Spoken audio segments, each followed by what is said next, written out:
Welcome to the Camnet Breakfast Show. I'm Patrick Soko, and as usual, I'm not alone. I'm with Sharon Kalimbula. Welcome, Sharon. How are you? Happy Women's Month. Thank you so much. I thought you forgot about that, but thankfully it has really sunk in your heads, and you have to consistently keep mentioning that it's a Women's Month. Up until when? Up until the end of the month. Oh, it's March throughout, at least. Every day is Women's Day, but at least for the month of March, you have to keep talking about it every day. So what do we have today? Then we have a lot. We have a doctor on air who's going to talk to us about great things, not really about women specifically, but she is a woman and she is representing the health sector. So yeah, we're excited about that, among other things that we will have here on the show, zooming into some of the stories that made headlines, Patrick, and also our focus this morning is on how the cost of living is affecting one or two people out there. The Jesuit Center for Theological Reflection released a report as usual, and Prudence Shota filed a report in which she analyzed the trends in how the food basket is. So yeah, that and many other things. Patrick, why are you looking at me like that? Interesting. You're making me feel shy. Interesting. I thought you were shy-free, but good to hear that I'm you can shy. be shy. Every time I ask you, are you shy? I always say, no, how? No, but I'm shy. Interesting. So just now we're going to have our first segment, Morning Boost with Isaac Matza. Isaac Matza.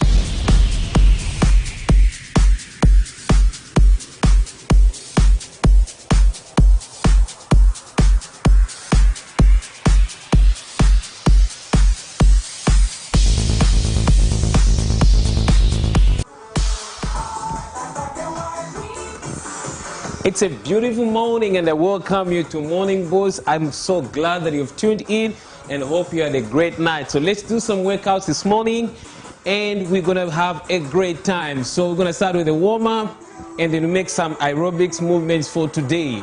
Okay, ready? Let's go.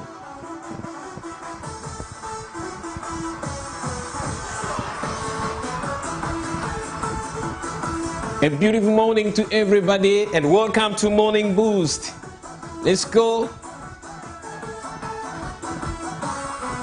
Go.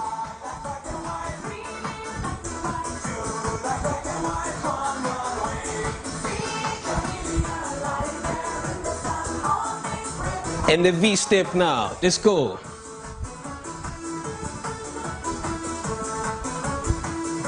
Last V step.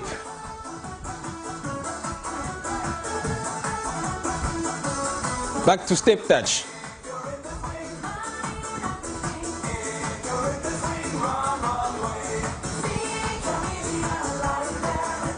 V step.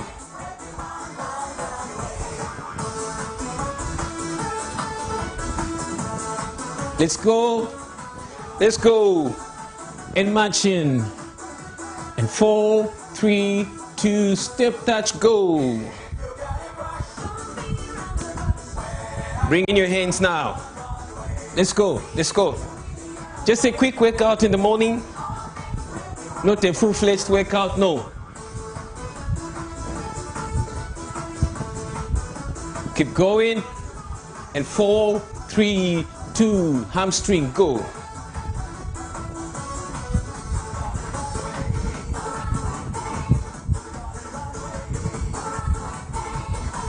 Four, 3, 2, step touch.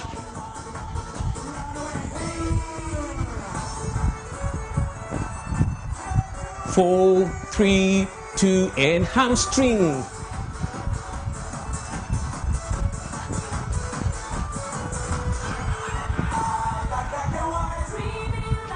And 4, 3, 2, step touch. Let's go. Let's go. Let's go.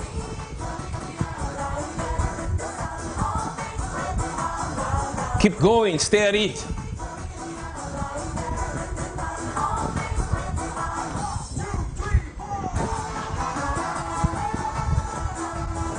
Go. Easy basic workouts for the morning. And matching. Skip, jump now, go. Let's go, skip.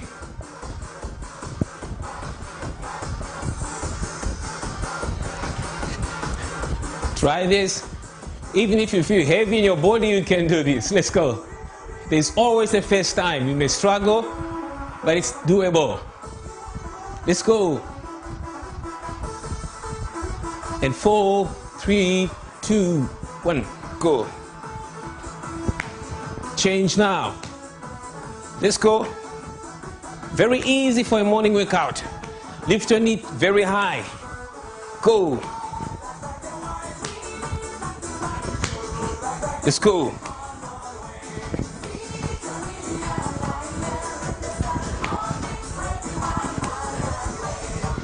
Stay at it. Stay at it. We're going to bring in a kick now from a knee high to a kick. Go. Go. Let's go. Let there be a blood circulation on your legs so that you don't have that numbness you feel at times. Kick. Kick. Kick. Let's go, let's go, let's go, let's go, let's go. Straight kicks now. Go. Straight kicks. Go in the sides. Okay, keep going. Almost done with our 5 minutes workout. Knee high. Try this every morning. It's going to do wonders to your body. Let's go, we're almost there. All right, team. Thank you so much for joining me this morning. This is Isaac Mata, your presenter. I'm going to see you next time at the same time. And have a great day. Thank you for tuning in. Have a great day.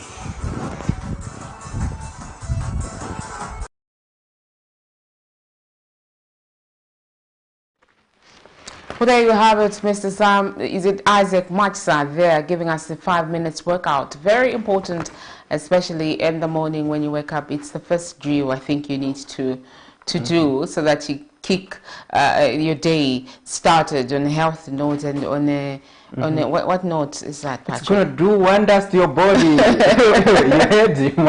It's going to do wonders to your body. And so yeah, there's no better way to describe it, because their exercises just do those wonders, just bring out that wonder. Like Max is saying, that like when it comes to you women, put you in that shape where you don't have that chitari. Oh, but you also have bellies, and you also have bellies and everything. I'm talking about women. At least for us, they're called love handles. I'm talking about women. But for you guys, support belly. Yes. But you know, but people who have pot bellies, people like Elijah, our floor manager. I can't imagine Isaac with a pot belly. Yeah, but I know Isaac I don't want to imagine that. It's body with that pot belly. Imagine that. But anyways, we go straight into the health segment, and we have Dr. Francisca Bwala, who's going to take us through this segment. Good morning. This is Camnet Breakfast.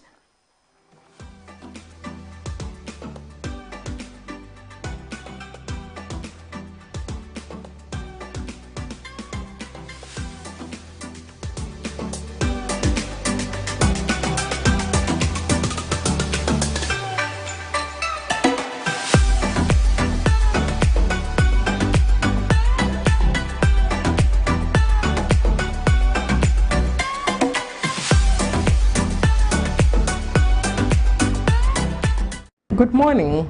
My name is Francisca Bwala. I'm a medical doctor specialized in psychiatry, a mental health field of medicine. And today I'm coming representing the Medical Women Association of Zambia as we create awareness around mental health. So we've been speaking about what mental health is. We took time to appreciate that mental health is an area of medicine that looks at how we think, act, and feel. And we actually also took time to look at some of the symptoms of mental health presentations. What things should we look out for to assess our mental well-being? And we spoke of various aspects like our sleep, our eating pattern, our thinking pattern, our social habits, and of course, our alcohol or drug consumption patterns as well. Today, we're going to speak about a common mental health presentation, and that's depression. I know a lot of times people can use the word very loosely. I am depressed. And when they say that, they just mean they're sad, they're not their best that day. But when we think of it medically, what do we mean when we say someone is actually depressed? Is it because you've just woken up today, you're a bit on your off side, and you're like, I'm so depressed? Or someone didn't give you the gift that you want that day, and you're like, oh my, I'm so depressed. Sometimes we use this word loosely. Though today, let's just try and look at, when we think of medically, what do we mean by depression? So depression is a mood disorder. So a disorder that focuses on how one feels emotionally. And when we're talking about depression, we're talking about one feeling low or sad most of the time. It's okay, different things happen in life, and one can actually feel sad at a particular point in time. And it's understandable. But for how long do you remain sad? For how long do you remain in that place? And how does that affect you in general and various areas of your life? Someone could have disappointed you. It can take you a day or two. You're sad, you're low, but you'll still find yourself, you're productive, you're doing various aspects, or maybe even for a day or two, you isolate yourself a bit, or you keep away from social media or certain aspects. But by the 4th, 5th, 6th or so day, we expect someone to kind of be improving or starting to deal with the various stress that they've experienced. But if one finds themselves almost every day, every other day, one is feeling sad, they're feeling low, and it's not something that they can just put themselves out of it, and you find that goes on even past 2 weeks, then there we have a problem. So now, in that case, there are higher chances that this individual might be depressed, medically or clinically. Then further, it could be that one maybe is no longer enjoying various activities that they used to enjoy. Maybe you're one of those people who was very social, you liked going out for parties, or you liked jogging, but you now start finding yourself, you don't want to go to parties, you don't want to be around people, you can't jog, you can't watch movies, you're not enjoying anything that you used to enjoy. Let's say you even used to enjoy your work, but now nothing. There are high chances that you might be depressed, especially if this goes on for more than 2 weeks. Though, of course, various aspects come in as well, and various features. It doesn't mean just because you have that one side or symptom, then that is it. Further, there are various other presentations that could speak to you most likely being depressed. One of them is one sleeping habit. Have you found yourself, you're sleeping so much and you just want to sleep? Others will even use the term like, I just feel like I could just sleep forever. Or you just can't sleep. You're awake, even after a long day, busy day, you've applied yourself. You're having difficulty sleeping. Or when you sleep, you wake up very tired, as if you have not rested. Are you losing weight? You are losing so much weight in a short period of time. Or you gain so much weight in a short period of time. You're having difficulty eating. You can't eat. Even when you're hungry, even if you've had so much activities, you haven't eaten for the whole day, 2 days, or you're eating so much. And of course, depending on what extreme, that will also present itself physically. One either gaining weight, extreme weight, or one losing a lot of weight. Your energy levels. You find an individual is just feeling like they don't have energy, they don't have strength to do anything. They're just feeling weak, they can't apply themselves. Is that you? Are you experiencing that? There are high chances that you could actually be depressed. Then further, your concentration, it's poor. When someone just disrupts you or is trying to talk to you, you can't actually even maintain a conversation. Sometimes people's energy can be so low that even talking feels like work. Then maybe you find yourself isolating yourself. You don't want to socialize with people. You just want to be alone. For others in a severe presentation, even their memory is affected. They can't remember well different things or different aspects of their lives. And of course, that we will see will definitely affect their productivity. Let's imagine this is a school-going person. That will definitely affect their education output. Or it could be someone at work. They'll start failing to apply themselves at work. Because for us to be productive, it needs a certain level of concentration, attention, and energy, which someone who is depressed may not have those. Then sometimes one's perception to life, you find that one is just negative, they're not hopeful, they feel miserable most of the time. And further, a severe presentation is one is actually having thoughts of harming themselves, of ending their life. For us as human beings, our natural instinct is to survive. So when we find someone, they're desiring, thinking, or planning to end their life, that indeed is a great red flag, because naturally our instincts as human beings is to survive. And when we talk about depression, you realize that it will end up affecting one's life, one's various areas of their life, their daily functionality. Let's give an example of a woman, since we're in the week of women. A mother, let's give an example of a mother. This is a woman, she's a mother, she's got 3 children. She's married, she's got a spouse, and she's also working, and she's severely depressed. How does that affect her life? Do we think this woman will be able to apply herself well as a mother to her children? Very unlikely. There are high chances of those children experiencing a form of neglect. Not intentionally, but because this woman is not in her best frame of mind. Then you find it affects the children. This can further even affect the performance of these children academically. And we see that it just doesn't end at one life. It further affects many other lives. Then we see her as a spouse as well. You find she's not able to bring herself to a place to interact well with her spouse, with her husband. Then you find now it becomes a vicious cycle. Then you find further stress now coming from the spouse, because this woman is not able to apply herself. It could be intimately, or use various tasks that maybe the husband would expect her to apply herself. So again, we see another area of this woman's life affected. Further, let's say she's a woman, she's a medical doctor, she goes forward. How is this woman applying herself? People are expecting her to perform, to attend to patients, to clients, but her herself, she's not well. That would definitely affect how she attends to the public. Why did I give this example? I just want us to appreciate how mental health can actually affect an individual. And when one has a mental health presentation such as depression, it doesn't only affect that individual, it affects their family, their community, and the nation at large. So let us look out for each other. Thank you.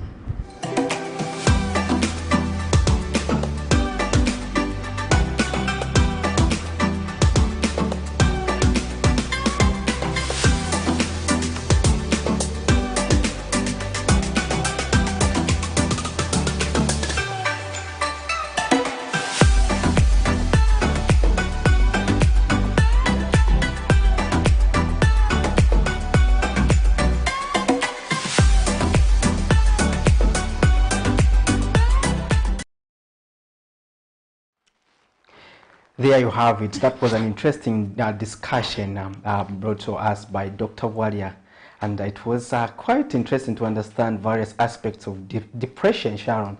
Depression is very serious, especially in our country at a time when we're having the COVID-19 pandemic, and when people have lost incomes in the wake of job losses, people have lost capital because a business has been on the backside. So people, we have also seen some cases of suicide as a result of that. But the border on mental issues, mental health issues, Sharon, yes. And mental health is one of the issues as a country we haven't taken seriously. Understandably, we have the Mental Health Act of 2010, but the implementation of that law has been very poor. From the previous administration. We don't know the direction the UPND government is taking in terms of ensuring that the provisions that are contained in the Mental Health Act are actualized, because apparently we also are supposed to have the council appointed so that the council can spearhead the implementation process of this act. The council has not been appointed yet, and these are concerns the disability movement continues to pressure the government on. We have this progressive law, but when it comes to implementation, it speaks otherwise. So yes, these are issues as a country need to pay attention, because almost every week we hear of a case of suicide. Indeed, Patrick, very, very sad situation. It's become very rampant. And I think one of the comments I saw on the socials yesterday was this guy saying, I think we should stop reporting about these things. Like, people are finding it easy to commit suicide and not speak out of whatever situation they are going through in order for them to seek help. Also, I think social media has a way brought all this mental health, depression issue rampant, because some people cannot contain certain situations that are happening because they feel they are not doing as much as their colleagues are doing at a particular age, and they fall into depression, thereby affecting their mental ability. Yeah. And when that happens, really, people begin to think all sorts of thoughts, or these decisions, wrong decisions. But however, one thing that really comes back is that we haven't really embraced issues of counseling. I always say this. So you know, whatever situation you go through, just a little misunderstanding, maybe they feel, okay, this has really affected me badly. Let me go and talk to somebody who is a professional so that at least I can speak out. But for us, though, we fail to go to somebody who is a professional and speak to them because we don't have so many of these people dotted around or maybe near our vicinity. And also, there's a lot of stereotyping that is involved when it comes to these things. Say, no, well, you have depression, you got the mental health, you know, we always say, well, you know, Yes. when the local language even comes into play, it becomes worse, you know. Yeah, it becomes somebody worse says, because you know, things like that. Sharon. Exactly, Those kind of sentiments. Those kinds of sentiments. So yeah, they actually hinder a person's ability to speak out if at all they are going through a difficult situation. Reacting to different situations, I always say, is very normal. And obviously, Dr. Wale there knows that it's very normal when you react to anger, to pain and stuff. But the ability at which you react to that, and also how long you sustain that anger, is also very important. Yeah. Be angry, but let it go at some point. You know, yeah, Sharon, what you're saying is very important, because if you look at the Mental Act, it talks about decentralization of mental health services at each and every community, at each and every clinic or health post. That has to be provided. But if you go, for instance, at Chawama Level 1 or even at a John Howard clinic, you won't find those services effectively. So that's the problem, Sharon, because these cases cannot be treated within the communities, and they are referred to Chainama. You understand that Chainama, there's a lot of stigma attached to mental health. Exactly. And that stigma sometimes tends to discourage people to say, if I go to China, they're going to say China. Yeah, that's the other way they call it. China. If you go to China now, anatoka ku China, you get the arrangement. Exactly. Anaenda ku China, the greatest of food. There's that discrimination that comes with the word Chainama. Yes. And at some point, I remember us as journalists working on stories to try to break down the notion the stigma around Chainama is not necessary, because it's just a health center, just like any other health facility, like Levi Mwanawasa. But you see people, even our relatives of people who are suffering from mental illnesses, feeling comfortable to go and visit someone who is at Levi and UTH. But if you go, when it comes to Chainama, Sharon has to hide and check who's looking at you. They may think I'm taking myself there. You get the yes. And so that same stigma, Sharon, me as your friend, no matter the situation you find yourself in, I don't have to let you down. No. Because I have to be the one to support you. Exactly. What more about the family? Now, if the family fails to support someone with a mental breakdown, who do you expect this person to assist this person? No one. And if you look at our systems, mental health facilities are not easily accessible in terms of rehabilitation centers. So for you to access those services in the country, they are in the private sector most of the times, and they are mostly not affordable to the poor. And who is mostly affected? The poor. And the poor are more affected because when you talk about substance abuse, alcohol abuse, all these things that also contribute to mental illnesses, they are rampant in low-income areas. Talk about marital disputes. We write stories every week, Sharon, on issues pertaining to compounds like Kanyama, Karikiliki, all these areas, issues that come out there. They are issues that need counseling. But how accessible are counseling services? This is a homework we should be having as a country. Indeed, this is a conversation that actually we should be having almost every time, Patrick. The Minister of Health, Sylvia Masewa, even the previous ministers were actually talking about how the COVID-19 has affected people's mental ability. And they were actually calling on members of the public, actually even family members, to support people that have experienced such and bringing them into wellness. One other thing, though, is that as a country, I think we haven't prioritized issues to do with mental health, Patrick, in that I think everything else, every health aspect has to do with some mental issue. Because we focus probably our attention on COVID-19, but look at it's what's coming out also there is mental issues. Yeah. We focus on HIV and AIDS. What comes out there is mental issues. Yes. As a root cause, I think mental health is supposed to be one of the priorities because one, It's it affects, cross-cutting, it's yes. cross-cutting. Imagine if at all you're mentally unstable for a certain period of time, because some mental illnesses are temporal, you know. At that particular period of time that you are not sane enough, you go about sleeping around, for example, you contract HIV. That's just an example. I'm not saying everybody gets HIV through that, you know, but because your mental frame is not okay, You end up doing and that is true. and spreading. Why? Because the root cause was mental health. By the time you realize, Sharon, that what I'm doing is not right, Not right. more people would have also been affected. So those are you things know. I think those we are need things to- we need to constantly keep talking about. The health institutions, government, and all other stakeholders need to place this as one of the important aspects regarding health. Because when you're not stable in the mind, honestly, you go about do anything. You're going to injure somebody. You're going to violate somebody's rights. You're going to rape someone. You've seen these people we call junkies. It's because their mental ability is disturbed due to Yes. the substances that they take. Yes, you know? and because They go about yeah. attacking people. They go about raping women. They go about defiling children.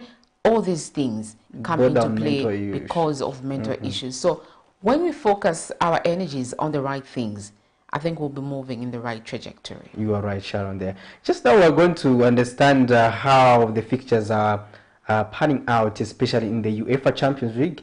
We had some games yesterday, and today we have some games too. So we're going to look at the fixtures and the games that were played yesterday. So yesterday we saw Bayern, actually. We saw Bayern Munich we are winning. Bayern was a better side yesterday. If you see, Sharon, they managed to beat Salzburg by 7-1 as of yesterday, and there was an aggregate of Bayern was already having a upper hand, and now on aggregate it is 8-2. That's how many scores were scored between the two teams. Then we had Liverpool played against Inter Milan. Inter Milan were a better side yesterday because they managed to win, but unfortunately Liverpool was did the job the first time they played each other as two teams, and Liverpool will progress to the next round, and Inter Milan, unfortunately, it was a tight match and a lot of cards, and Inter Milan also had a red card, so that was a match to watch, and you can still catch up and watch that match. It was intense. We also have today's games, which include Manchester City will be up against Sporting, and this will be at 10 p.m. 22 hours in Zambian time, and we're going to have Real Madrid up against PSG.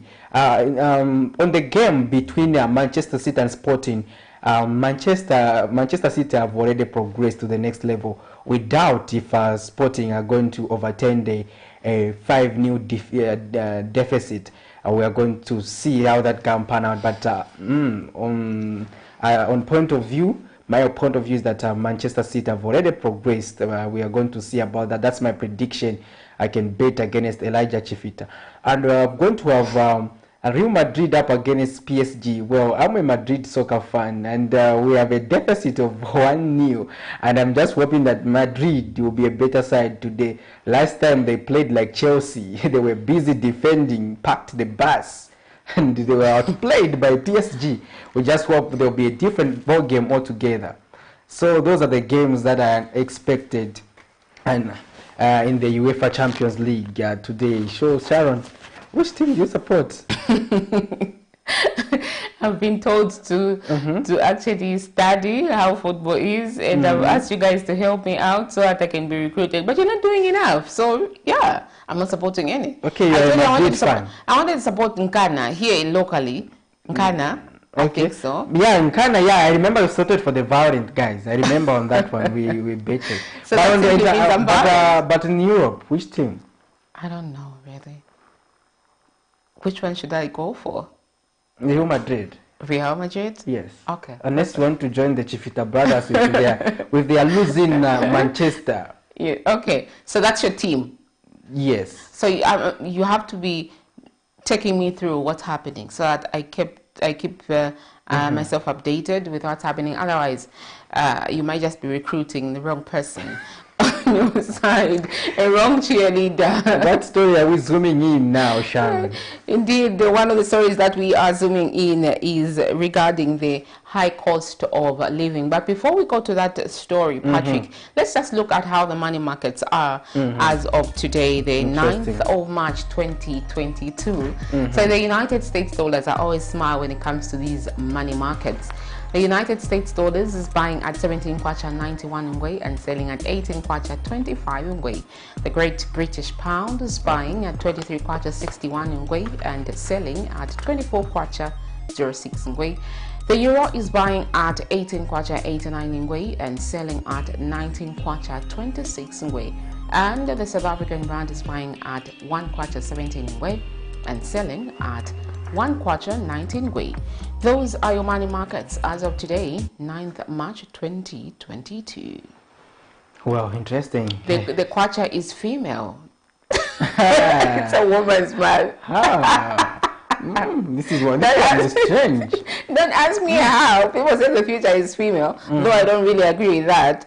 But the kwacha is female, you know, this whole month it's going to be female. This whole month it's supporting us. Really? Yes. You're having a lot of money. Yes, yes. Interesting. The kwacha is female. Good to hear that. I'm happy. But anyways, so we go straight into one of the stories that we are zooming in, and it's helping us discuss having a topic this morning, and that is coming from the Jesuit Center for Theological Reflection, Jesuit Era. Let's just look at the story, and thereafter we'll continue the conversation. This monthly reviewing of fuel has a negative impact on consumers because it distorts their budget. Expecting now all the product to be increased, of which it is going to affect the lives of people. These have been the cries of motorists and some citizens in the country with regards to the removal of subsidies from fuel, a decision the new administration claims is aimed at ensuring that resources are channeled towards other important sectors. The effect of high fuel pump price has been triggered down to a common man who has to pay more than those who deal in the fuel sector. While the Energy Regulation Board has decided to be revising the fuel pump price every month, the decision seems to cause uncertainty on the market considering that the pump price is changing every 30 days. The Jesuit Center for Theological Reflection has since recommended that the Energy Regulation Board ERB should revert back to the 90 days pump price review cycle as opposed to the 30 days. Instability in fuel pump prices has continued to register its impact on the cost of living. We request that ERB reverts to 90-day pump price review cycles as opposed to 30-day review cycles to aid in stabilizing the pump price of fuel. Mrs. Mundia, however, says the basic need and nutrition basket as measured by JCTR for Lusaka stood at 9,305 kwacha 38 ngwe for the month of February 2022 compared to 9,049 kwacha 25 ngwe recorded in January this year. Upward movement in the basket is attributed to increased prices of some selected items. Of note, total food costs increased by a large margin, moving from 3,421 to 3,768. This is a 346 kwacha increment in a period of 1 month. Other notable price increases were seen in food items such as kapenta and rice, and in non-food but essential items such as charcoal. While some stakeholders have opposed government's decision to ban the importation of potatoes and onions in the country, the center says the decision has yet again affected the price of onion on the market as local supply appears to be at variant with the demand of the commodity. In February 2022, the Ministry of Agriculture announced the importation ban on onions and potatoes on the premise of supporting local production and local farmers. This has, however, yet again affected the price of onions on the market, as seen by the over 50 kwacha increment in the price of 4 kg of onion. Prudence Jota, reporting for Camnet TV News. Welcome back. You are still watching the Camnet Breakfast Wednesday edition, Governance and Policy, with me, Patrick Soko, and Shalon Kalimbula. And we were just zooming in one of the stories we had in the main news. And that's a story coming from the Jesuit Center for Theological Reflection, JCTR, and they were reflecting on the BNB, which is indicating a high cost of living. They further rise because their cost of living has been on the upward trajectory, Sharon. So prices are not coming down, no, they are but not. People's incomes and wages remain It's still stagnant the same. most of the time. So you'd find that the cost of living is really hitting hard on low-income earners, those people who have no means of adjusting to the upward trajectory. And this is another thing that we are asking you, our dear viewers, to comment on. Tell us, how is this a cost of living affecting you? In which way? How have you been affected, especially in the wake of the COVID-19 pandemic? What are some of the challenges that have come with that, and how are you surviving? What are some of the coping mechanisms in case you have a better idea of how you can help us copy in the wake of the high cost of living?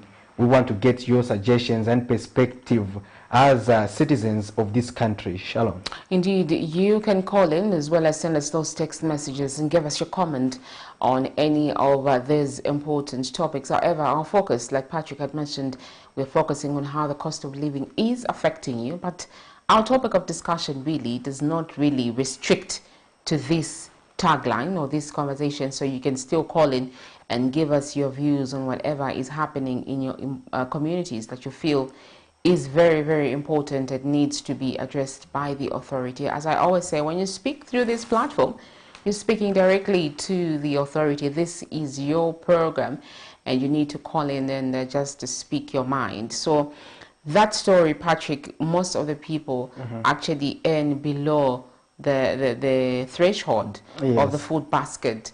And when the COVID-19 was very high, you know, it was mostly pronounced. There was a lot of income disruption, you know, these partial lockdowns that we had, these, it was just a lot of things happening to the people. Restrictions, but movement. Yes, exactly. Some but now, closing up, now we have people seem to be going back to normal, but also with the issue of Zelensky and Putin coming into play, Patrick, we have seen a disruption in commodity prices like fuel, and we're expecting more. There's these guys who deal in the issues of economic matters have actually predicted a rise to say at some point maybe fuel would even reach 30 kwacha per liter. But then when you look at that, Patrick, with the monthly reviews that the Energy Regulation Board does, they already did their review, I think, about 10 days ago, or is it 5 days ago? 10 days? 9 days ago. Yeah, 9 just days ago. Before, yes, on the 28th, yes. the month, yes. March of March. They did their monthly review, and they increased fuel. After reducing for about 1 kwacha, they increased for about 2 kwacha, which is also something that members of the public received with mixed reactions. But then the other prediction is that review, yes, it is locally done, but then also internal forces have the power sometimes to just inflate the figures. So we are expecting probably the fuel prices to go as far as 30 kwacha. Now imagine if at all that happens. That further increases the cost of living, which is already high as it stands. I think we need to start getting our economy in the right trajectory, Sharon. We take that call before I exhaust my thought. Okay. Good morning. Good morning, thank you.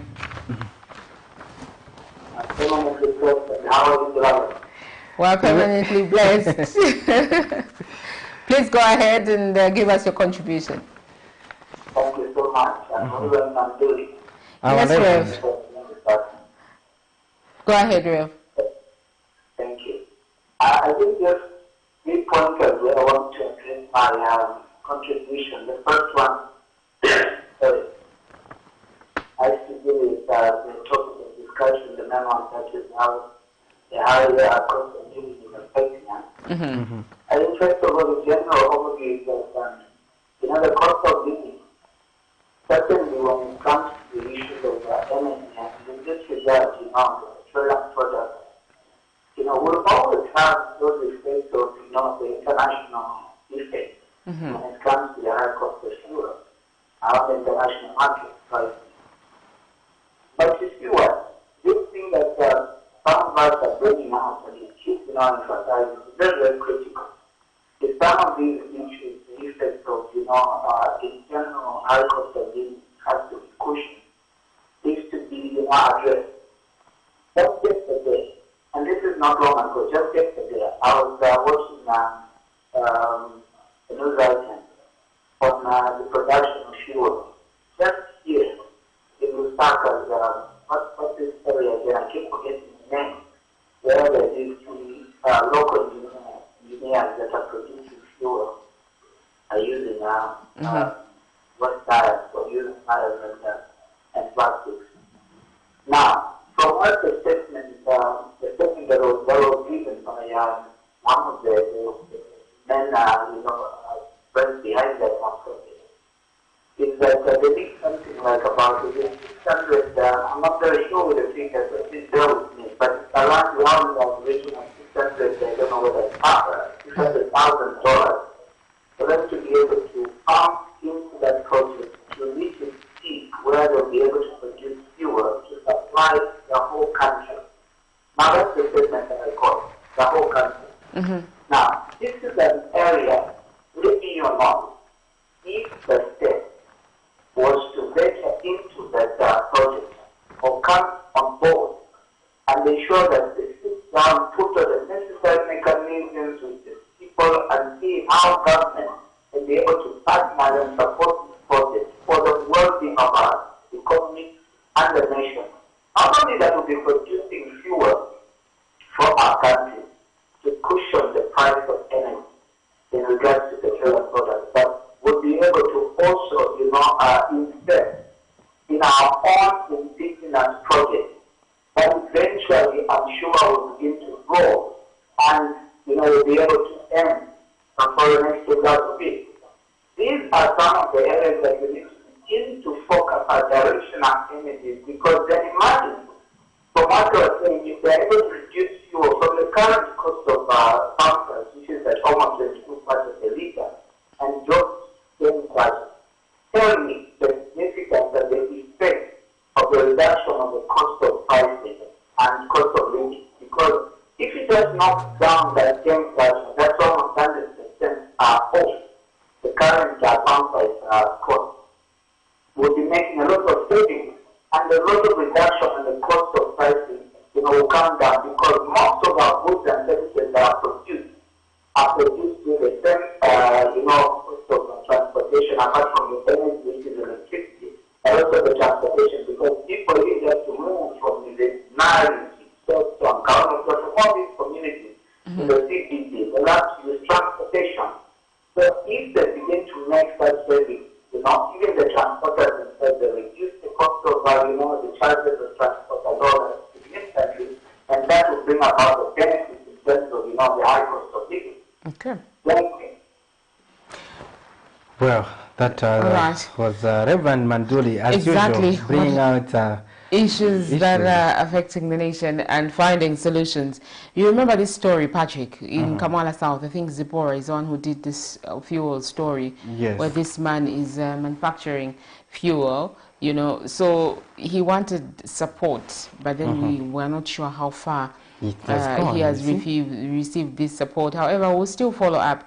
It comes back to something I was saying, to say in an event that fuel goes up to 30, it will further shrink how people's lives will be, especially with this already pressing income generating activities that people have, and also the cost of living. It's way too much, way too much. Yes, and when you talk about the issue of fuel, Sharon, it also brings me to the aspect as a country we need to be serious, because at the end of the day, what you come to discover is that fuel tend to affect especially low-income earners. Everything. Now, the strategy would be, I think those days we used to work on our reserve as a country, where we have reserves for about 6 months in terms of imported fuel. So if we have those reserves, for example, if this war in Russia is able to last for 3 months, for instance, Russia and Ukraine, we are safe for that period because we have our reserve we can depend on to for backup to supply the local economy. But the problem is that if we are going to do the hand-to-mouth arrangement in terms of fuel consumption, that tends to affect our planning as a country. No wonder I think we are also doing the monthly review because we don't have stock that is adequate to supply the economy for a period of 3 months, or 4 months, Sharon. But if we work on that as a country, import while the kwacha is doing fine, import as much as we can import. Then at a time when our kwacha is going crazy, we are still able to have somewhere to lean on. Exactly. Then because we cannot be, especially with these monthly reviews. Why should we be having monthly reviews? Why should we be having fuel prices fluctuating from this and that every month, every after 28 days? And the increase is always higher than the reduction. So meaning we are actually headed for the right path when I talk about 30 kwacha per liter, because it's 22. Maybe next month it will be 20 something. It will be devastating for the economy. So those are things we need to be looking at as a country. And when we talk about public service, they say in terms of public transport service, we don't have public run transport sector. It is dominated by the private sector. Exactly.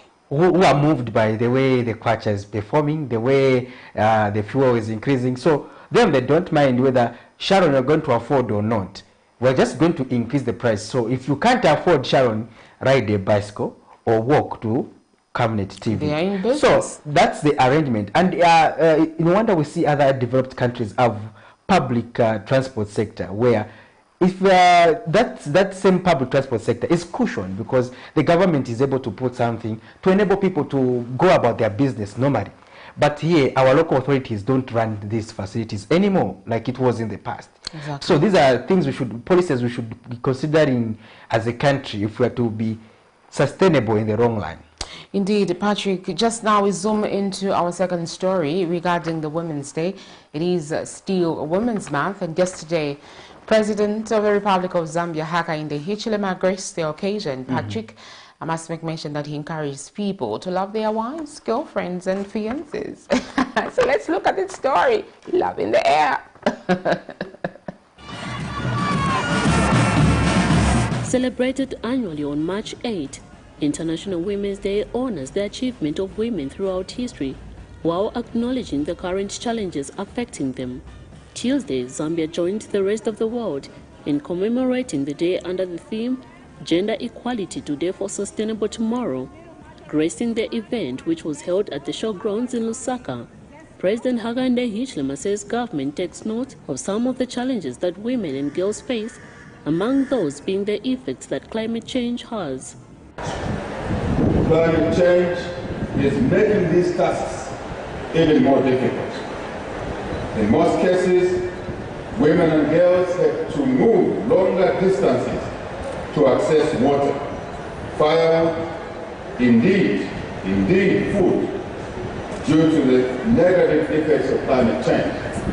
And that is why our government is accepting the issue, the challenge of climate change, which was a debatable matter a few years ago. The president was, however, quick to mention that the Constituency Development Fund is one of the facilities that can transform and ease the life of women and girls if properly utilized. At the expense of mitigating climate change, this must come to an end forthwith. No more rain-keeping areas, water bodies must be given to private use, especially to those of us in the public office. Public office is not an opportunity to take away from the communities, to take away from women, to make it difficult for women and children, especially girl children, to access or to ease their life.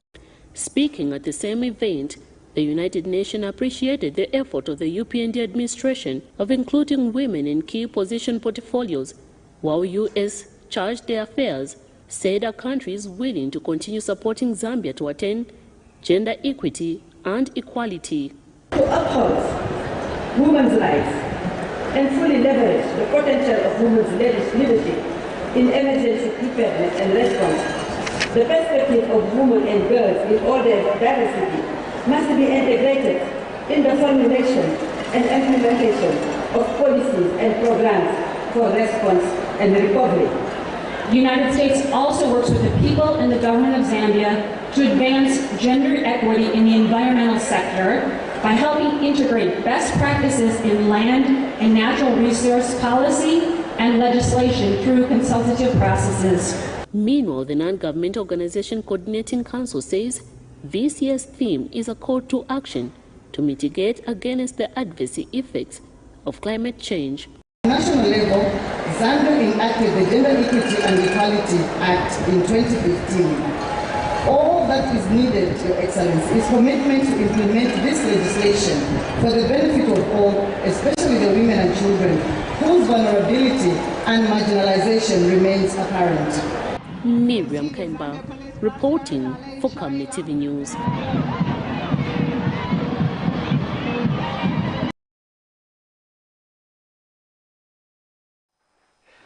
Welcome back. You are still watching the Camnet Breakfast. An interesting story regarding the Women's Month. It was Women's Day yesterday, as Sharon continues to emphasize on that Yes. point. And but I'm just wondering, did you march as Camnet? No, Camnet women. you men refused to support us because it's a small team, Patrick. You know that. Very few women, about 4 or 5. But then we said, let's go as a team. You didn't support us in the first place. It starts from there. So really, when you're asking me that, is way out of order. If it was in the National Assembly, I think the Speaker would actually give you something else, you know. Order in the House. Because, yeah. But anyways, next year we are equal to the task. I think the team is much bigger. So I saw a lot of women, Sharon, yes, from various political parties as well. We saw the DP, we saw the UPND women. Various women across the country came to ensure that they mark their day. I saw some videos on in Central Province, Kabwe, where women from the Patriotic Front also marched in numbers. This is going against their Secretary General, Nixon Chilangwa, who issued a statement to say, we are not taking part in the Youth Day celebrations as well as the Women's Day celebrations, but these people from Kabwe, to be specific, defied this order and went ahead and marched.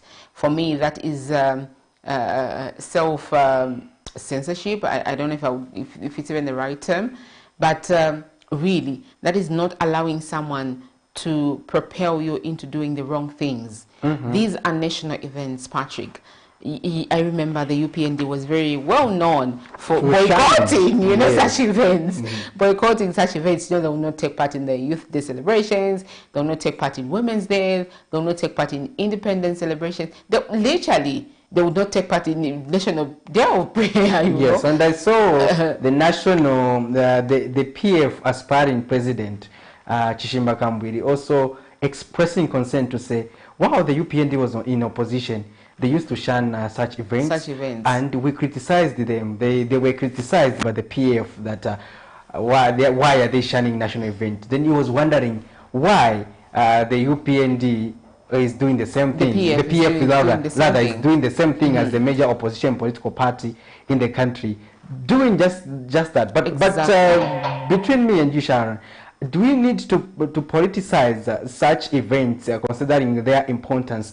Are they political events or they are national events? No, they are not political events. Do you have to politic every time, Sharon? Like we always mention, when you politic everything, you become blind to the realities of what is happening in the country. Because the job really, or the duty of the opposition political parties in a democratic country is to offer checks and balances to help govern the country, not waiting to say in an event you're never going to take part, or maybe not going to sit on that chair. What are you going to? You're going to watch things go wrong without you speaking about those things? No. So really, those are the things that we need to avoid. Let's just pick this call. Hello, good morning. Hello. Hello, good morning. Good morning. Okay, please. Hello. Yes, we can hear you. Your name and where you're calling us from? Hello. Hello, can you hear us?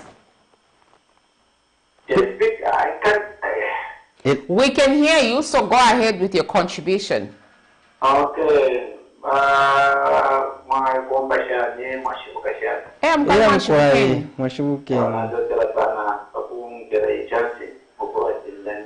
Mulatumina kuisamkwai. Within the circle, I think. Okay. Okay. Material affecting us, yes, it is true. Even to start affecting sana, because if you're sitting at in fuel in our Islamic Puruta Puti, Wunga, Nabuquera. So, one time. Sometimes I want to apologize, especially if we come company. It is affecting us every day. It's like sometimes maybe umuntu mara paneba ara kura aya kushia ara tete tukalimba aya kushia pananika pa market and then she comes one month to approve the policy yangu kuli. Now that it's really sad to what we are facing right now. Chamse rana sana bengi and you was is the first person. Ukua wana mkwe sana HX. Ukua wana mkwe tapali kwa mlechita. But today, ikichita kitu kwa lechita. Wale wana mkwe kwa jole tamalechita na kuchima economically is bad. But today it's wasted. Lero na chua na chakula kikatushi. Mwa ngachakula kikif as I'll give an example. Camnet TV. The way our father, Pastor Chiruba, the way he speak his mind and he speak the truth. No, Camnet TV, bali bombana wa PF. Wadada kwa TV, bali bombana wa PF. Which is not supposed to be, but see, check the truth. They defeated him. Now said, wow, accepted it in our now, I like when you put on the different division in it. I want to come back to your mama, but the machine. Let him mind to my ship. I want to talk about my head, but if you want to go for the monotrade, you want to come out. But I want my mama to interpret it, you can feel it. Now, is there, but I am comfortable. Secondly, I want to comment on your participation. Then I like to participate. Why now you like it so much? Whether you want to support you forever, like the Pandiaco. I know, that's who now find guy. We shall go,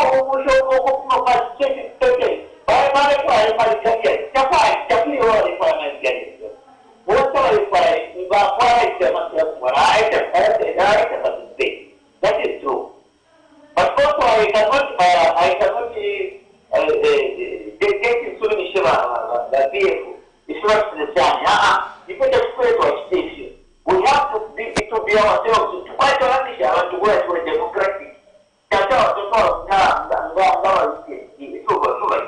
No. All right, Mr. Shiba, kindly wind up. He's gone. Okay, so we have heard, Mr. Shiba. We're not so sure if at all he's judging them harshly, looking at how long they've been driving the wheels of this economy. It's just 6 months, Patrick. So yeah, I'm not sure if it's enough though to judge them and say because this and that. However, everybody is entitled to an opinion, and the public being major stakeholder in this democratic dispensation, they are also entitled to their views, and those are his views, and we respect that. That's the more reason why we say this is their platform to speak directly to the authority, and we hope that they have heard. Patrick, you were talking about them shunning these public events, and you asked me whether it was the correct thing to do or not. So basically for me, I think we should differentiate political and national events. When you talk about Women's Day, when you talk about Youth Day, we talk about the Independence Day. These are national events that needs everybody to come on board, to come together, as long as you are a nation of this country. So really, for me, it doesn't augur well that you continue doing the things that were being done previously and you were condemning, and then simply because you've gone on the other side, you adopt almost everything, because this is what they are doing. The PF are really adopting almost everything that the UPNU was doing in opposition. They were always complaining of police brutality, they were complaining of this. So basically, it's the same story, only that tables have changed from red to green. Because they said they went to participate in the Youth Day as well, isn't it? Exactly. Yeah, but we'll see about that, because at the end of the day, politics aside, when it's time for politics, it's time for politics. People vote. When it's time to move on, people have to move on and see how we can better our country, because at the end of the day, we have the country to develop, and we have to always make sure that politics does not differentiate us. We should differ in opinion or perspective to say, me, I believe in this political party because of this ideology. But doesn't mean Sharon and I have to be enemies because she's supporting a different political party, or I'm supporting a different political party. It's just about ideologies. It's about ideas that are going to propel the country forward in terms of development. So it doesn't matter who is on the driving seat at the time. When it is time for a particular party to govern, we let them govern. And also when it's time for politics, Sharon, the politics should be done. It's all right time. But the politics should not be an avenue for division, which, like we have seen some politicians advance in that same notion where politics is being perceived as an avenue for division in the country, and that is something we need to ensure that we do not entertain as a country if we are to make progress in terms of ensuring inclusive development as enshrined in the post-2030 Sustainable Development Goals. Indeed, Patrick, well spoken. We need to ensure that we unite as a country in order to achieve the maximum development that we so desire. Just to remind the people out there, especially the politicians, that the UPND administration has 4 years ahead. So really, if you start politicking today, where are we going as a country? Now is the time to just speak on policies that you think would change the trajectory of people's lives. In rural areas, in urban areas, we talk about a lot of things that really, policies that need to be implemented to ensure we make difference. If they are not doing them right, let's recommend policies, light interventions that will help us in terms of taking the country forward. Indeed, Patrick. For now, though, we take a very short breather. When we return, we'll have our guest from the Center for Trade Policy and Development, and we'll be talking to Natalie, and she will help us discuss a number of issues with regards to today's topic, among other issues regarding policy.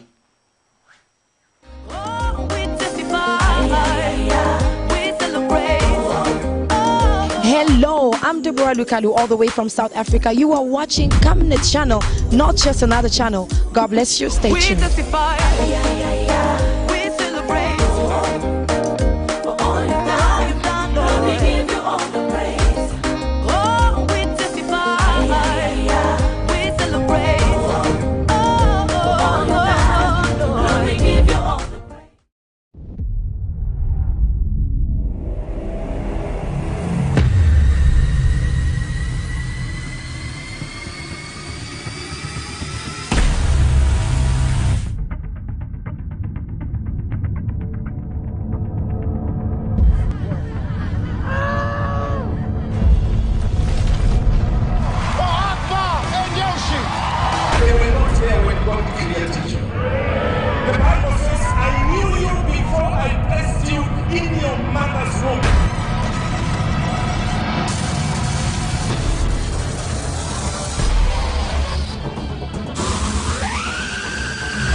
We still need more players, yes, because we need to balance the team. We need to have maybe on one position 3 or 4 players. The third Camnet Stars football trial is on. This time, Camnet Stars are looking for young, talented and skilled soccer players between the age of 18 and 20 years old. Start your lucrative football career in Europe this July. If you know you are one of Zambia's best gifted soccer players, don't waste your time. On Sunday, the 13th March 2022, there will be trials for professional soccer stars. Venue, Kablonga Boys Secondary School grounds. Time, registration 13 hours. Kick-off 14 hours. 100 kwacha non-refundable shall be paid and your birth records must be produced upon registration. Camnet Stars, setting football standards for international market. Welcome back. You are still watching the Camnet Breakfast, and I'm Patrick Soko with my colleague Shalom Kalimbola. We've been with you from the hour of 7 and up to now, and a number of issues have been discussed, a number of segments, and we are happy that you could still stay tuned to Camnet Breakfast so that we continue discussing. Just now, we have been joined by our first guest of the day, and to help us discuss matters pertaining to policy, and she's Natalie Kaunda, coming from the Center for Trade Policy and Development, CTPD, and she's a programs coordinator there. Welcome to the program, madam. Thank you so much, and thank you for having me. We are glad that you could find time to be with us. Happy Women's Day to you. Thank you so much. It's a Women's Month, so we continue on this every day. Exactly. How was your Women's Day, especially from the Center for Trade Policy perspective? I mean, overall it was fine. As a center, we of course did appreciate the tremendous effort that has been done so far. Insofar as trying to bridge the gap, I think it's largely looking at the gender gap and where women are in terms of the decision-making roles and other such like things. So we do appreciate the tremendous show that has happened. Of course, at a personal level, Women's Day, I spent with family, which was also quite good. So overall, I think we are making sort of headways. There's still room for more to be done, but I think that's where we are at present. Interesting. This is the first time, Sharon, we're hosting CTPD on our second time. Second? Yeah, so CTPD, basically, you focus on policy matters. For this year, what are some of the flagship programs you are undertaking as the center? Okay, so broadly speaking, we do have certain thematic areas, and it's based on those thematic areas that most of our work would definitely fall in. So we do have a research wing, of course, sort of looking at how the structure of CTPD is.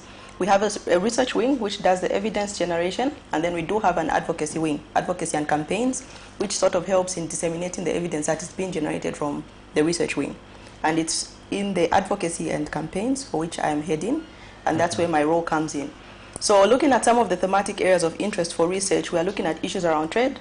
We're still looking at issues around agriculture. Mining still stays a very big issue for us, and public finance. So of course, getting into this context or this sort of transition period as people are speaking to, I think the larger context is still around the public finance issues, which are also sort of cross-cutting, and looking at how, of course, getting from the COVID period, how Zambia is looking to sort of increase its production capacity, issues of debt. So these become very key for us, especially at a time when we're looking at new policies being set. We do have a new administration in place. So it's sort of looking at some of the policy documents that are guiding most of the decisions that have been made and following through with these. So I think to a larger extent, the work still falls around the thematic areas that we have with a different focus now, because I know that the landscape has changed. Yes. So looking at the 6 months of this administration and their policies, do you think they're moving in the right trajectory? I know it's a little bit too early, but when you look at their policy direction. Key policies, especially in the area of debt where you're equally focusing on. I mean, I think we do know that there's a debt restructuring process that has started now, of course, with the coming in of the IMF. We do appreciate that this is a very useful program. It's a program that was necessary for Zambia to get on, especially if we are to get to a point where we are able to successfully manage our debt. I think the larger conversation with us becomes the level of transparency and the communication with regards to this whole package. We have had engagements with the Ministry of Finance rather, and other duty bearers just to sort of get conversation around what are the guiding documents that are sort of setting the tone or the basis for the agreement that we're getting into with the IMF. Also looking at some of the good documents that were prepared before, for example, the economic recovery plan that was developed by the previous government. So trying to sort of get if there's a way in which some of the elements in there, because we felt that was not a bad document, as it were. It actually did have certain things that we could ride on. So it was sort of giving our position on what the IMF is, and yeah, to a larger extent, it's sort of a conversation around the transparency with the agreement, and also just seeing how this could be communicated better, especially to the local citizens, because ultimately we will be the ones to bear the brunt. But overall speaking, I think with regards to policy, we do appreciate many strands that have been made. The mining sector, for example, we now have a deductibility of mineral royalty. Of course, we had probably would have wanted it to be maybe 50%. As opposed to the management was done, but we still appreciate the strides that have been made in trying to increase the productivity within the sector. So to a larger extent, I think the policy direction looks very hopeful, and we are optimistic that we are headed in the right direction. Interesting. Now, as a center, you, in terms of the mining sector, you've been also making recommendations, various recommendations, especially when how we should manage our gold and other things. But so far, do you think the measures put in place are equally benefiting us as a country? Because others have argued to say we are giving the foreign-owned mines a lot of tax breaks, and this is not good for the country. We are not getting anything.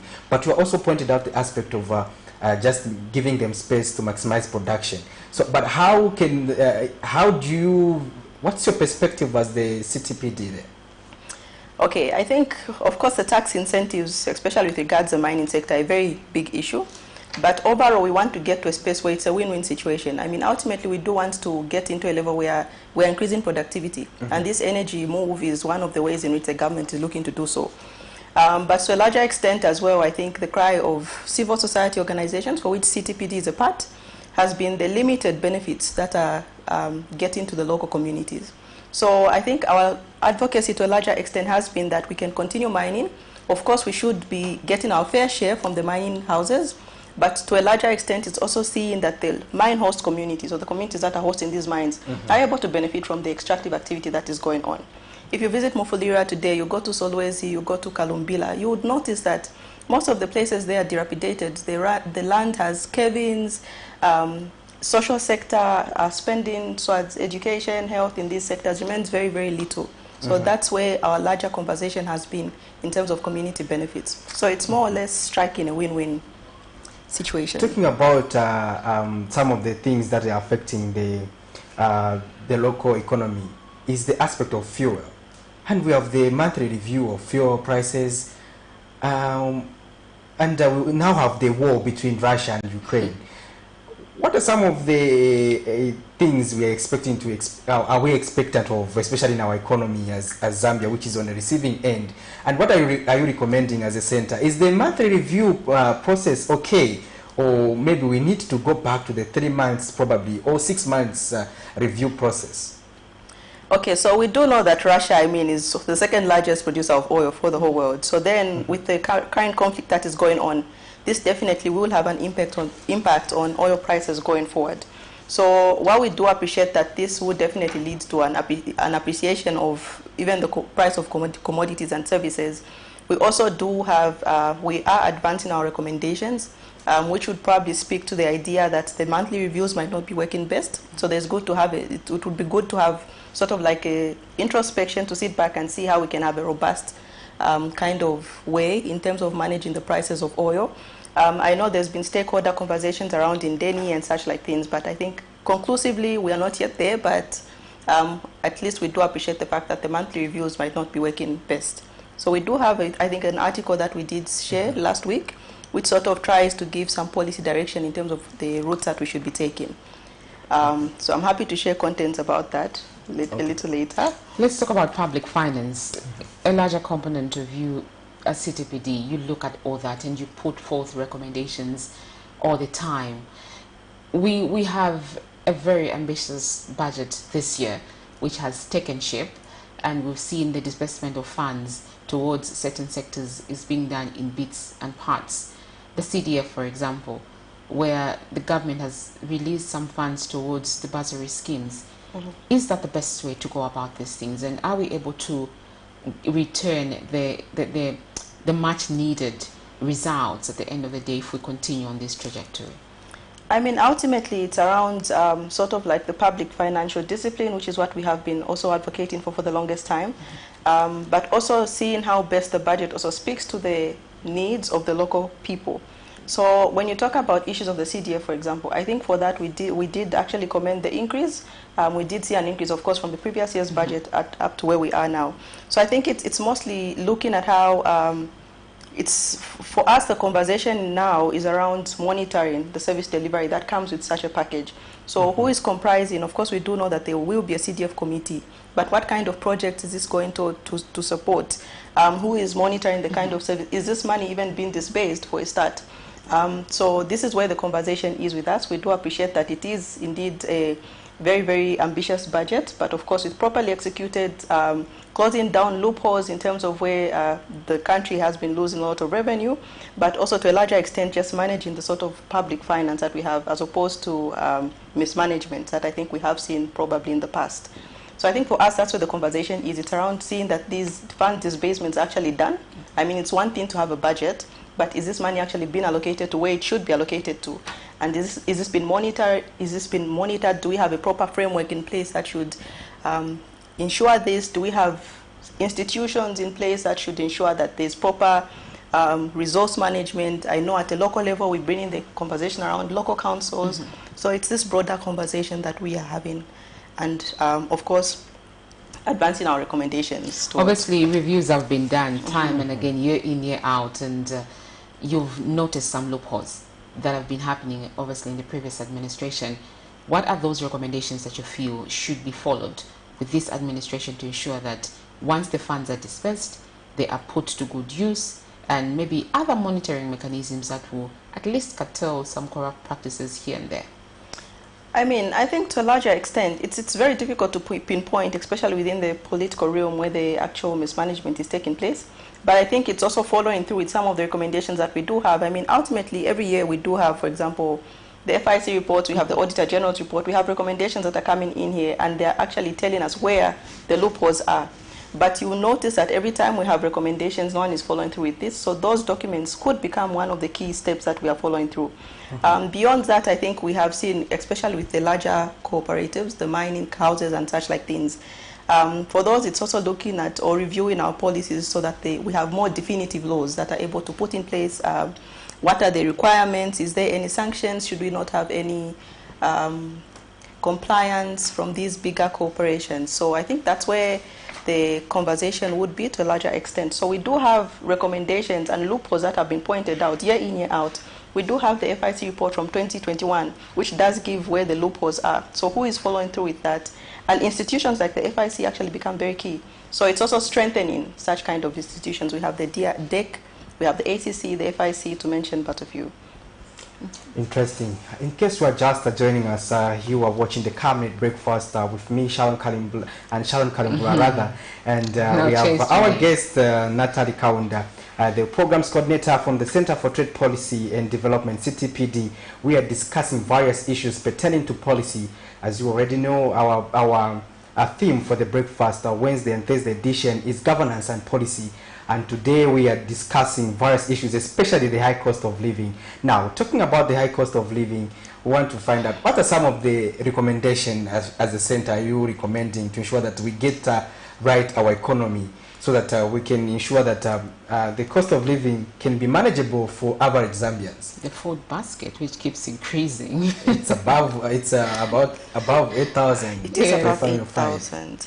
Okay, so I think it's also looking at the major determinants of the current cost of living, right? So what is it that is driving the economy to be where it's at? And so it's basically itemizing some of these aggregates, the macroeconomic aggregates, and working towards them. So we have issues like inflation. I think that continues to rise. And of course, with inflation, we do see the prices of goods and services going up. They are usually sticky upwards, down. They don't go down. But when we do have, for example, prices or other key commodities going up, we do see an immediate translation of this. So it's managing the kind of inflation, of course, getting down to the recommended range, which is about 6 to 8%. At present, we, I think, have gone down, but there's still much to be done. we're looking at the exchange rate. So how well is the currency doing against the major convertible currencies? But of course, this is also being stemmed by the conversation that we have a huge amount of public debt. So for a start, I think in terms of managing the economy, we do well to manage the debt situation that we have.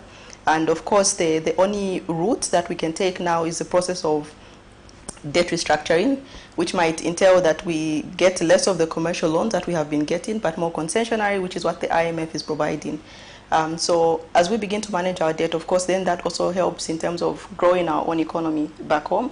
And that can also help slowly to sort of deal with the cost of living that has indeed been going up.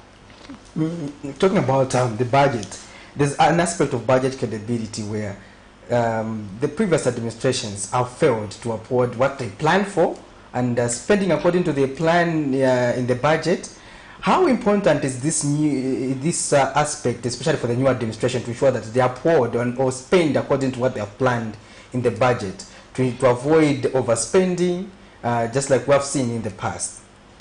I mean, it's very important, even for the fiscal deficit that a budget should have. There is a required or an allowable range that allows for a budget to go towards, which means your economy would still do fine. So we want to still be within those ranges. Of course, that would entail that we set for ourselves revenue targets that we have been doing, which would ensure that we get more revenue from the various sectors that we have. But to a larger extent as well, it's managing the expenditure. So we do not want to get into a space where we have a huge fiscal deficit again, because then that will also entail that we need to look for money to finance where these deficits are coming from, which might lead us back to borrowing. So we are trying by all means to sort of manage the debt situation. So then it becomes very important that we look at our revenue and the expenditure and see how best we are trying to reduce the deficit. And of course, looking at broadening the tax base, which has been a larger conversation as well, becomes one of the key recommendations that could be advanced. Interesting. Talking about budgeting and planning, we understand that most of the times ordinary citizens have been left out. But how can we change this trajectory? Because at the end of the day, this budget is for all Zambians. And we see people not understanding various provisions that are contained in the budget, and there's no awareness around the budget. How can we change that course as a country so that people can be able to participate as well as hold the government or those in authority accountable for various policies? To own it and do these recommendations reflect in the budget at the end of the day. Okay, so of course we do have spaces where we do tax and non-tax proposals, and then we're looking at what has been taken up and whatnot. To a larger extent, that would still be at national level, but in terms of ensuring that we have community-driven sort of budget, I think it also becomes then important to have a process where we are able to actually understand what the budget cycle looks like. So for many of us, we basically start talking about the budget somewhere about June, July, when there's that official announcement that we are now taking in proposals. I think we do have that circular that comes from the Ministry of Finance. Yes. And it's at that point that we begin to even discuss the budget, when it's about 2 months to its announcement. But we need to appreciate that the actual process of planning and budgeting starts way, way earlier, about 8 to 9 months before. So it's now, I think, a process that needs to be appreciated by the general citizenry. So we need to get to a space where everyone understands the whole process of the budget. In there, you will find that there are certain elements where they actually even call for consultations at a local level. But because no one appreciates this kind of cycle, we are not really taking advantage of it as much as we should be, or we are not even following through as much as we should be in terms of all the key steps. So I think as a general recommendation, this is something that should be key. It's also making public or making sure that people understand the whole budgeting cycle and the roles or the areas in which they can directly input, so that we know that who is actually inputting at this level on behalf of this group of people, and then you're able to follow it through. Then talking about policy, Sharon, you would agree with me that the one problem Zambia has is we have good policies, poor implementation. So, but how can we change that that perception? Because at the end of the day, if you formulate policies that are not functioning on the ground, then it amounts to nothing. So, from the center's perspective of view, which government institutions are responsible over this role, especially to ensure that policies are followed and are implemented according to design? Well, ultimately, we do have the legislature, which is in charge of formulating these policies. But we also have to understand that these are policies that would be implemented by the different ministries based on the area of focus. So that's where the issue is. So for example, if you have the Mines and Minerals Development Act, which we probably have seen loopholes with and whatnot, so then it becomes a direct responsibility of the ministry in charge of the mines to be able to ensure that implementation is carried through. And so this is where the level of interaction also should be. So for example, with the mining communities, with key stakeholders such as the media, CSOs, so the ministry then in charge of mines becomes responsible for this. Likewise, Ministry of Agriculture, I mean, that one is also not left behind in terms of challenges. This is Women's Week. There are so many challenges that you can speak to with regards to women's participation in agriculture. So of course, looking at some of the policies that come with this ministry, you have the FISIP and other such kind of social based kind of policies. So the ministry then in charge of agriculture would be responsible for effective implementation of policies within this ministry and ensuring that there's effective reviews in an event that there are things that are not working, and then this obviously would be passed through to the lawmakers through the Minister of Agriculture. Could this be also as a result of members of the public not holding government accountable due to lack of information? So that's the thing. I think obviously to a larger extent the legal conversation is not one that everyone is able to properly sort of go through and understand. So it's also having processes where we're able to break down the legal jargon, especially with regards to some of the acts and policies that are guiding those of these ministries' implementation. So ensuring that the communities or other stakeholders are able to understand what is sitting within the policy framework and then are able to identify with some of the gaps that are there. I know we've done this with some of the, we have done this I think for the FRA Act, the Mines and Minerals Development Act, and a few other, the Public Procurement Act. We've done a few sort of legal reviews of what this is looking like, and we share this. But I think there's more that can be done, because you would notice that there's a whole lot of policies that should be guiding effective implementation. But of course with a few gaps here and there which might need to be filled. Now that you mentioned the issue of the FRA, I think that's something you've been pushing as CTPD. She's smiling. She knows how far they're coming. Yeah, so now I want to understand, under the new is the new government buying into your idea? You made some recommendations, and how do you want the FRA to participate, especially in the market, compared to the private sector? What should be its role? What is your recommendation as CTPD? Is the new administration, have you engaged them already to share with them your perspective as a center?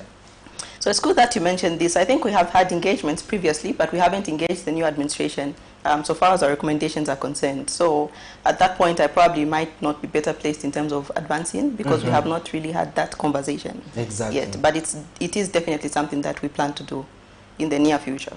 Okay, let's bring in the issue of agriculture. It's also part of you people, and your passion for it actually is written all over you. So looking at the women, how much are we doing as a country to ensure that women participate in commercial farming? Because most of the food that is produced is grown by women, of which most of them are subsistence farmers.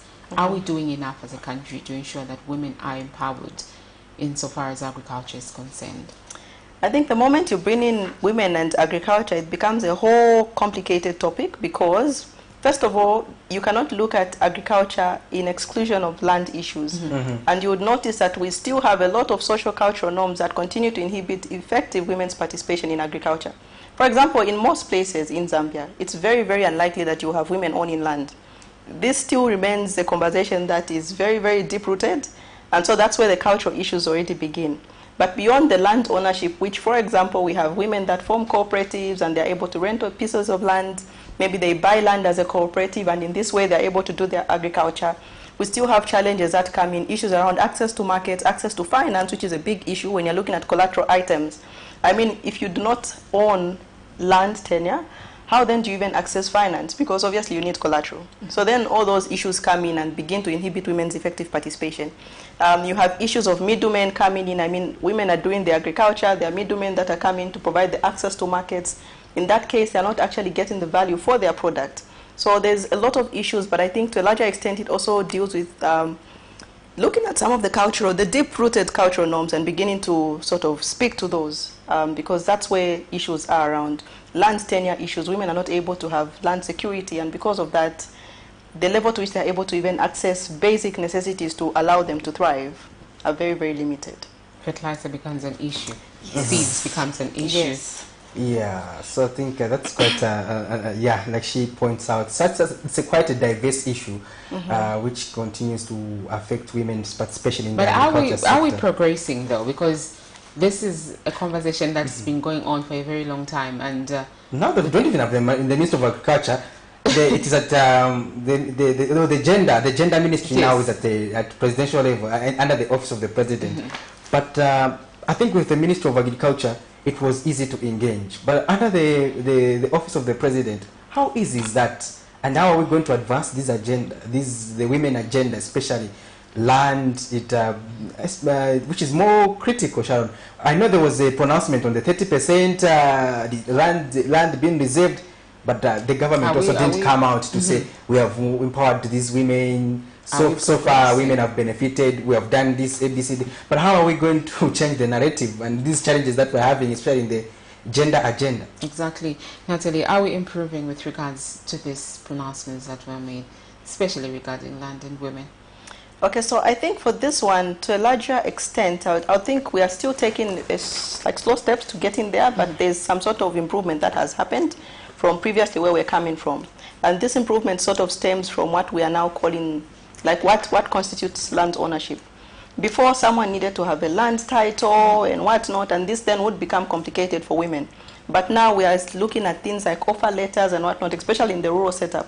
What is it that a woman can have that can constitute her owning land and be able to use this to sort of trade, get access to finance and whatnot? So we have seen sort of steps that have taken place. I know we do have partners like the Zambia Land Alliance that have been championing this work around women. So they have sort of created a situation where women are able to use certain documents that allow them to own land, or at least say they own the land, and then they're able to access facilities with this. But of course, stemming back from the conversation we had earlier, it's like these ministries, of course, working in unison, but then they all have certain mandates. The way we are talking about land, then this then becomes a Ministry of Lands issue, much as it is a gender issue, much as it is agriculture. So it's also looking at how the ministries are working together, unified local content, ensuring that there's value addition within the sector and the local people are participating. So then what are the deliberate policies that they're putting in place to ensure that this is happening? So it's a broader conversation, but it's also looking at how the different ministries come together and ensure that this happens. Okay. Interesting stuff there.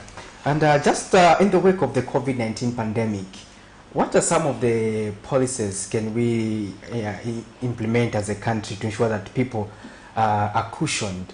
I understand we had the stimulus package that was being provided by the Bank of Zambia, but to a larger extent it was not easy for SMEs and especially small businesses. They could hardly benefit, and we haven't been getting information in terms of how many companies benefited. How can we do a better package to safeguard this population, especially in the wake of the COVID-19 pandemic?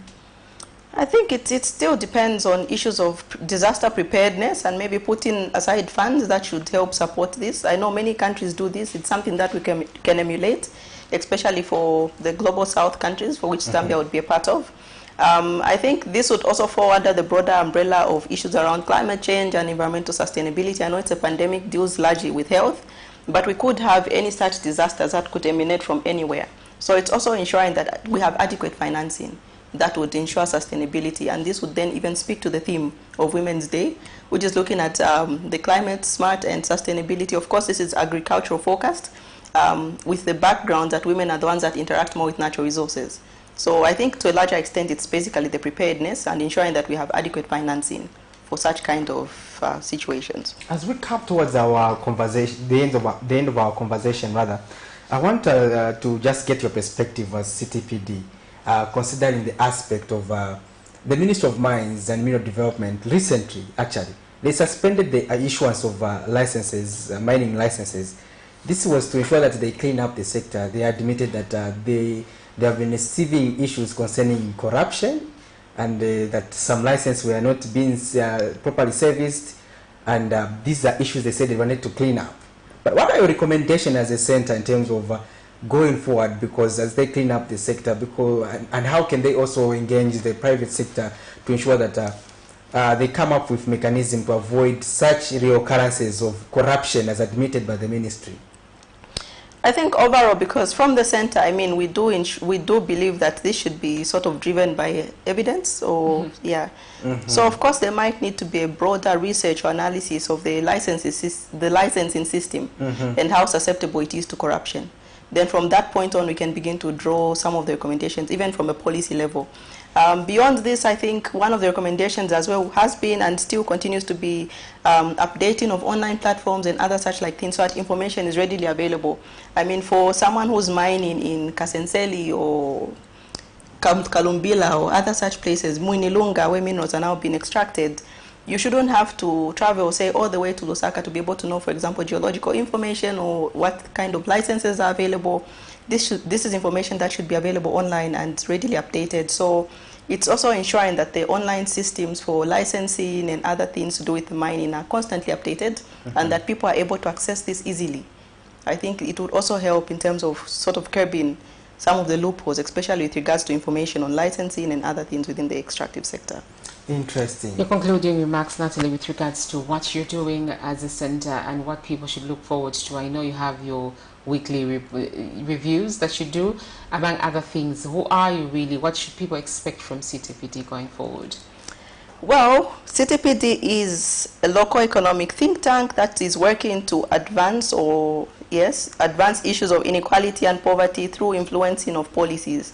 Pro-poor policies, I should mention. So it's basically around influencing policies so that it's more pro-poor.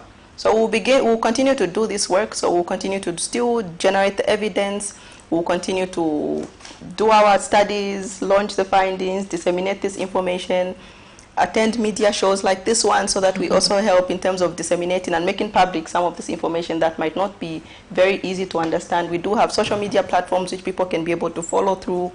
That's Facebook, we have LinkedIn, we have Twitter. So I think we do have a website where every publication that we have actually published based on the thematic areas that I spoke to are readily available online. So people can already even interact with our online systems and begin to download data and have real-time information around some of the issues that we're advancing. Most of our advocacy is based on the evidence that has been generated from the research wing. All right, so in conversation we've had Natalie Kaunda, the Programs Coordinator for the Center for Trade Policy and Development. Quite elaborate there. Just now we take a short break just to allow her to step aside. When we return, we continue with what we are doing best here in the Camnet Breakfast. Camnet TV is becoming big and better. You can now watch Camnet TV wherever you are around the world, simply by downloading the Camnet TV app.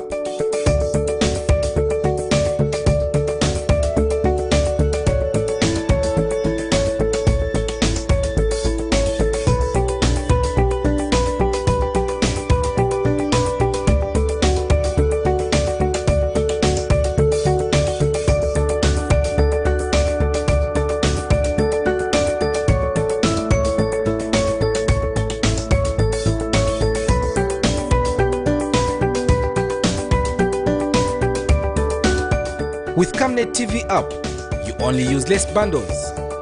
Camnet TV, not just another channel.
Hello, I'm Deborah Lukalu, all the way from South Africa. You are watching Camnet channel, not just another channel. God bless you. Stay tuned. We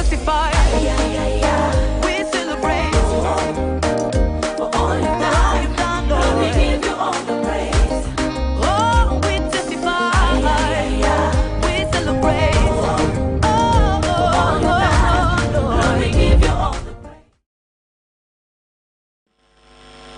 Thank you for staying with us. You are still watching the Camnet Breakfast, Wednesday edition, Governance and Policy, and Patrick Soko, together with my co-host, Shalon Kalimbula, the ever-smiling lady, and together we've been running through the show.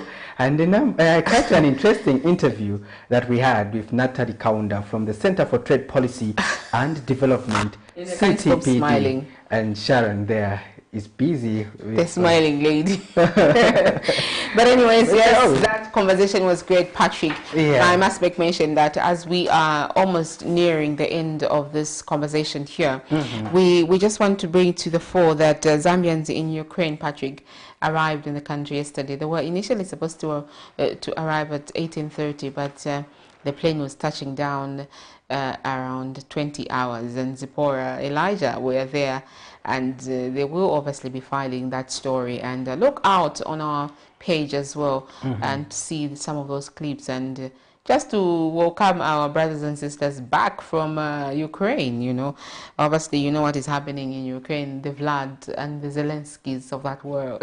Enjoying their toys, their guns. I don't even know why people would be playing with such things, Mwandi. Yeah, but I'm a bomb. You're a toy. I detest war. if you it really affects the women. It increases and the the vulnerability of people, and you know, we saw those videos that were circulating where there was also these issues of racial discrimination coming into play. You know, people, others even dying. I saw a video clip of this lady, a mother, who sent her 9-year-old on a train with just a phone number of the person they are going to in the other country in Poland, written on the palm. Now imagine that 9-year-old child, if I thought he had washed his hands in this COVID era, or he used the hand sanitizer to do this, the number would have gone and that boy would have been lost. But the good part is that people have become generous enough in that particular area, and they managed to help the child to reach into Zambia was safety. near. Were you going to take in one child? From Zelensky, from Ukraine, yes. But from Russia, skepticism. But from Zelensky, you would have gotten one child. I would have, yes. Yeah, such Sharon is very far. Should have helped there. But this is these are matters of war and that are serious, and we just hope that we may have a ceasefire anytime soon. We hope so. So that life can go back to normal, because women and children, persons with disabilities, suffer the most, especially during war times. Indeed, yesterday the president of Ukraine, Volodymyr Zelensky, was actually talking to our cooperating partners and saying, please help us, help our people be safe, because this thing that is happening is really, really affecting us. And also we saw United States of America, President Joe Biden, putting more sanctions on Russia, hoping that they will indeed stop this war that they are trying to ignite with Ukraine. So basically sanctions are still coming. People are still coming on board recommending these sanctions. However, I think that was the day before yesterday, the Ukrainian ambassador to Zambia was actually recommending that Zambia also denounces Russia. But the reaction we got, Patrick, was the same reaction I'm giving right now, where people are just, is it necessary? No, that's your, but is it necessary for Zambia? Relations between the two countries, but Zambia can collectively act with other nations, like under the UN, like they did made that resolution. But Zambia I think it's not necessary. Say our bye-byes for now. Until tomorrow. All right. Thank you so much for watching Camnet Breakfast. My name is Sharon, and the other side is Patrick. Let's keep on having this conversation regarding Russia and Ukraine, as well as other developing issues happening in our country.